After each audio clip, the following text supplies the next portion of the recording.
Hi there, I'm Lee Whittier, Dog Show Mentor. Happy to be here today, and I'm looking forward to hearing from you. So, put in the chat who you are, where you're from, what breed you have. So, today we're going to talk about a couple different things, but primarily we're going to talk about the quality of your dog and how it affects your win rate.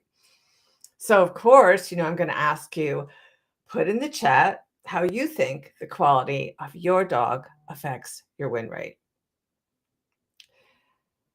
I'm excited to tell you that Jumpstart program at Dog Show Mentor is flying high. So if you want to know more about that, please use the chat and you will find the link to that. And we're also starting to take applications for the Mastery program, and that starts in January. At Dog Show Mentor, we plan ahead. It's called Preparation. One of our master classes is called The Essentials of Preparation.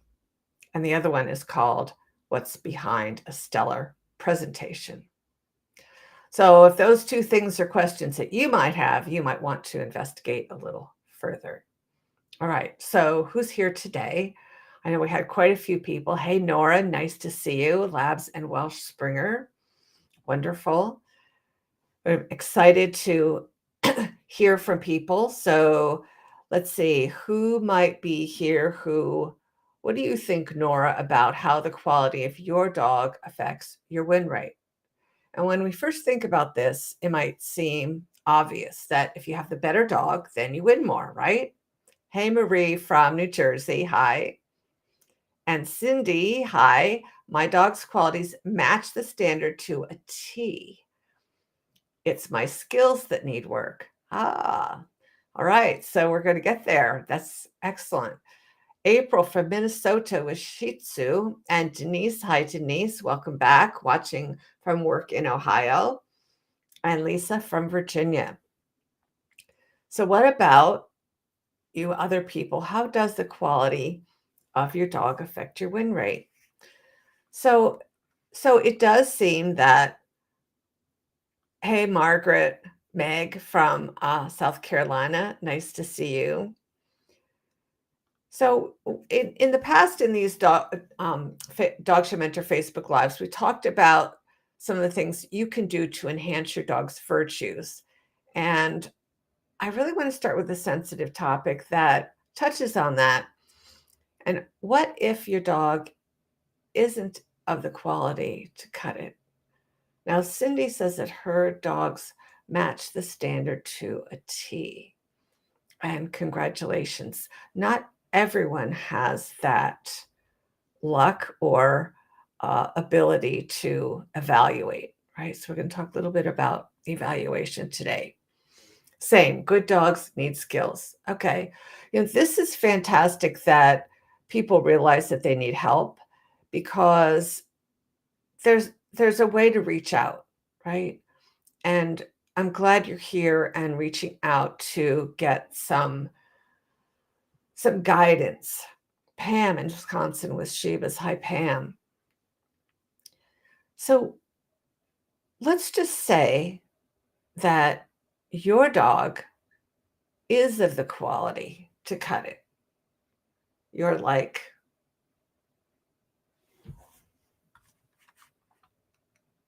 Cindy, right? You're like Cindy. But what if your dog is of that quality? And what if somebody else, maybe your competition, doesn't? Right? Maybe you can see more clearly. You might have several dogs, some of which are better than others. Some people have cookie cutter in their kennel, and they all have really good dogs, and bless them, because we judges love those people who come with good dogs. But what if your competition is there and they don't have such good dogs? And if they don't have good dogs, how do you treat them? Are you dismissive? Are you kind to them? If their dog wins on a day, and it's clearly not of the quality that yours is, at least not to you. But let's just let's just say for the moment, it just isn't.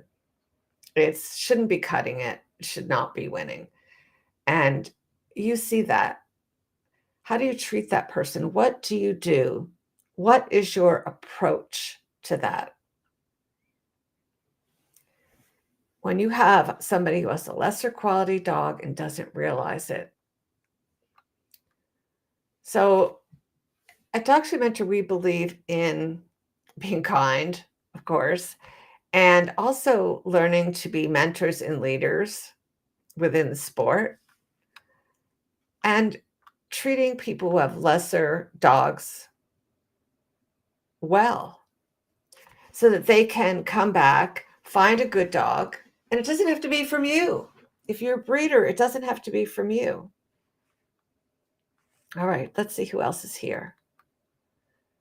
Hey, Debbie, nice to see you.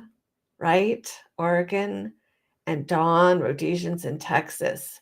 Candy says, a good written standard of your breed helps you evaluate your dog, but the other factor is who else is in the ring with you and other handlers. Absolutely. That's spot on. Everyone wins on occasion when they shouldn't. Oh, yes, we do. And everyone loses on occasions when they shouldn't. That's right. And they love their dog as much as I do. Donna, that is a fantastic approach, and I applaud that. Candy says, congratulate them. It's part of sportsmanship. Absolutely. And so, what if you see this and you really want to help this person? Because here's what sometimes happens, and it's always tricky, right? Somebody gets a win when they shouldn't. And then they think, I really do have a good dog, and that judge told me, so I know that I have a good dog, right? And so now they're less open after that big win, they're less open to help. So, how do you help them? Michael says, depends on whether you're actually viewed as an expert in your breed. Better to not say anything if you're not sure. Yeah. But what if you have experience, Michael? What if you have experience? See, what I'm thinking is if there's a way to approach this, if you are a leader in the sport, if you do know, and, one of the things that, as you know, in Documentary, we have Spotlight on Your Breed, where we teach you how to teach your breed in a very short, concise way. Certainly not from a system of being in a judges education seminar. This is a short, concise, these are the key points of the breed. And Donna says, lead by example. Absolutely. And of course, be kind. But what if that person says to you, they ask your opinion and sometimes people who are insecure about their dogs will ask your opinion.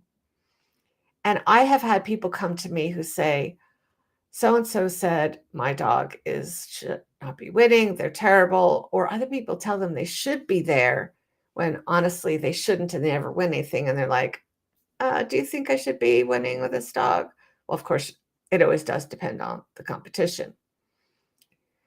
But if that person asks your opinion, I would suggest that you take that opportunity to pull up the standard.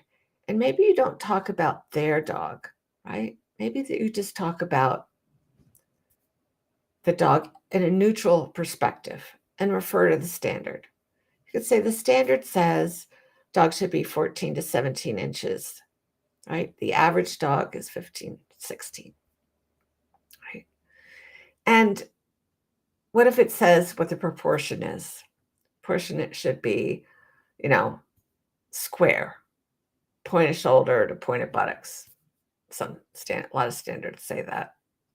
Lori Worf says, I never give my opinion on another breeder's animal, right? You can talk about the standard. What if it's a newbie, Lori? We can talk about the standard to them. And we can say, maybe you want to measure your dog. See how it fits the standard. Be helpful, in always referring to the standard to someone who doesn't know, who is new, who is trying hard to learn. I get so many people who say that other people have been dismissive, even cruel. And so let's go back to the concept of your dog and the quality of your dog and how it affects your win rate. I first want to read Donna. Donna says, I always try to be very welcoming to newcomers. Sometimes it takes time before they see what they what they have at the end of the lead. But the difference is if people are kind to them, they may start looking for a better dog. Absolutely. And if they aren't made to feel welcome, they'll likely leave the sport and we may have missed a great opportunity for the next great breeder. Well said. Well said. In cases, it is hard. Several breeders were trying to help someone who had a dog that wasn't a good breed type, and then it won a major, made us the bad guys when we were trying to help. Absolutely. And that happens. And at that point, you just sort of go, it'll all just fall out the way it falls out, right? It'll all fall out. And all of you are spot on. And in my opinion, as a judge and as an exhibitor and as a breeder. So what I'm going to say is returning to the topic of this, how does the quality of your dog affect your win rate? Here's some things to consider. Oh, okay, hold on. Pamela says, when giving an evaluation or providing an opinion when asked, being kind and gentle is always more easily accepted. Using the standard and pointing out positive qualities first, followed by areas that could be improved to better meet the standard. Donna says she generally uses her own dogs as examples, pointing out their strengths and weaknesses. That's a very generous way to do it, Donna. Very generous. So what if the current dog that you have that you're showing is your practice dog? Now, that might not settle well with you, but everybody needs a practice dog. Everybody needs that first dog to learn on, to learn the skills, to learn the sport, to learn the relationship part of the sport. There are a lot of people who don't get the relationship part of the sport. They think they're going to go in there and they're going to do it and they're going to learn it. They're going to go to handling class and they're going to learn it. But it's also about community. It's about those people who come to the ring and help you because they know you, they see you working hard every week. And then you make friends and you help each other. And when you help them, you learn more than you give, right? You learn more than you give. Kenny says she started in Durbin's 20 years ago and wasn't treated very well. It took just one person to break that. And now I know who to go to for a dog or advice. And you know what? Someone said that to me. She said, you just need one person to believe in you. And that's right. So you be that person. Go Candy. I'm glad that you had that experience. So, but every new person needs a better dog. I mean, if you get that great dog on your first dog, you're probably going to waste it because you don't know anything, right? As an owner handler, you have to learn all those skills, all that, and practice, right? It's a 10,000 hour rule. Hey, Jeannie, that's okay. No problem. Welcome whenever you can get here. So again, here's something to consider, that if you don't have one, if you don't have a dog, that's good. You could get one and learn who to ask, right?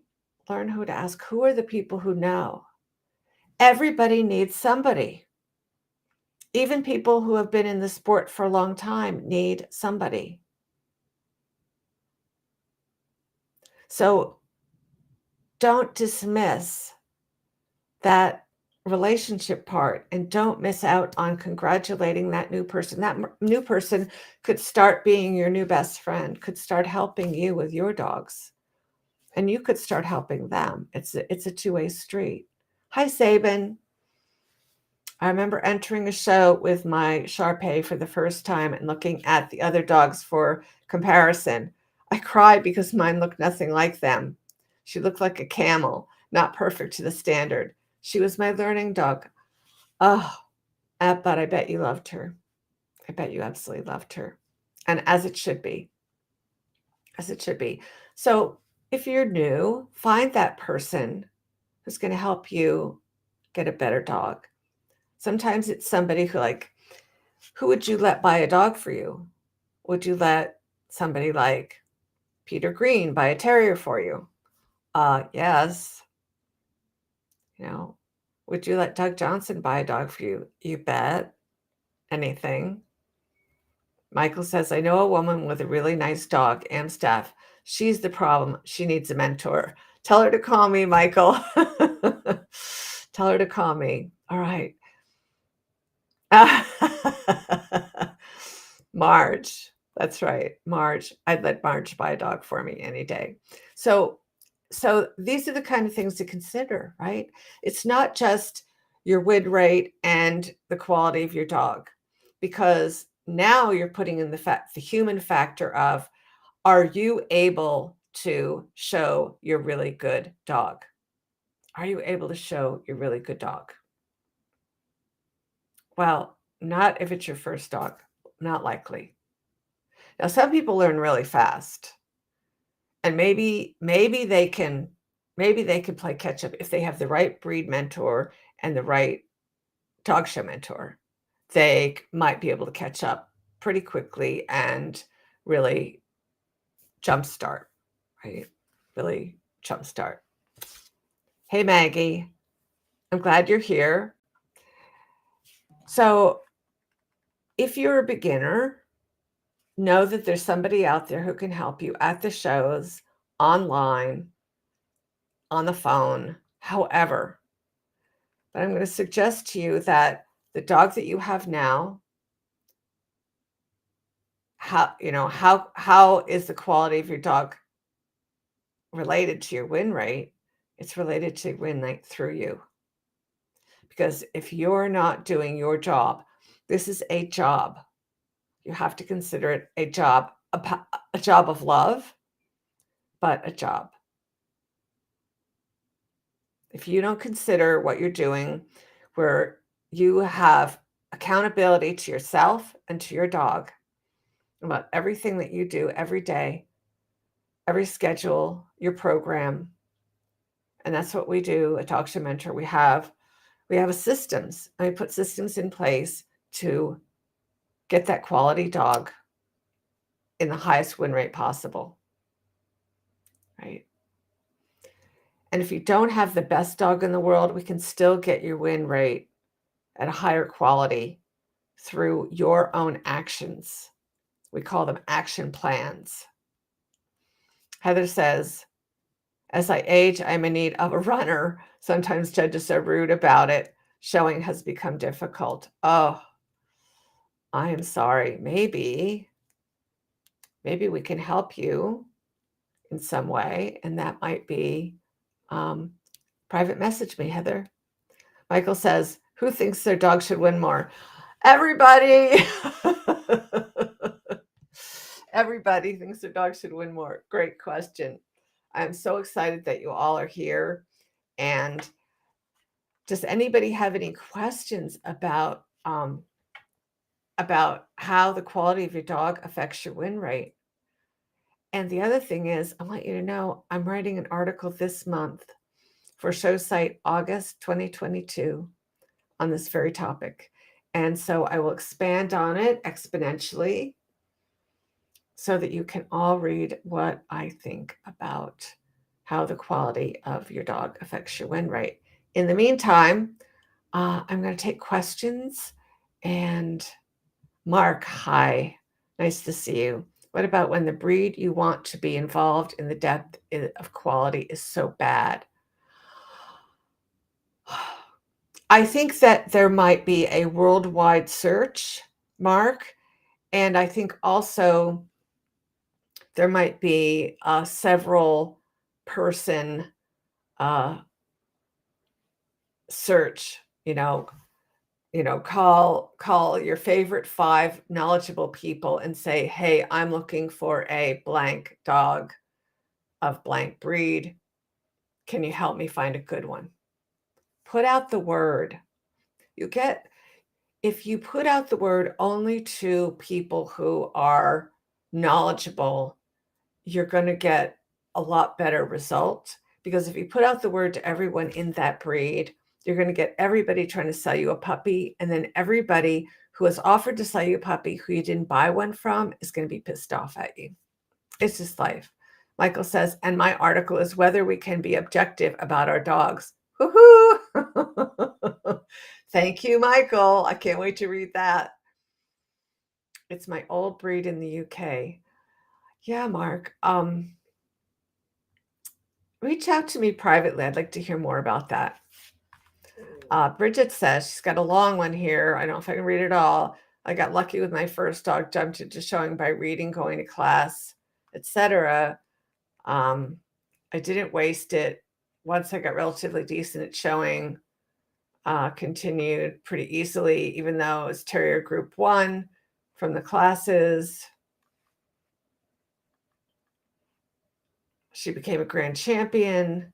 In other words, it was a great success story. Congratulations, Bridget.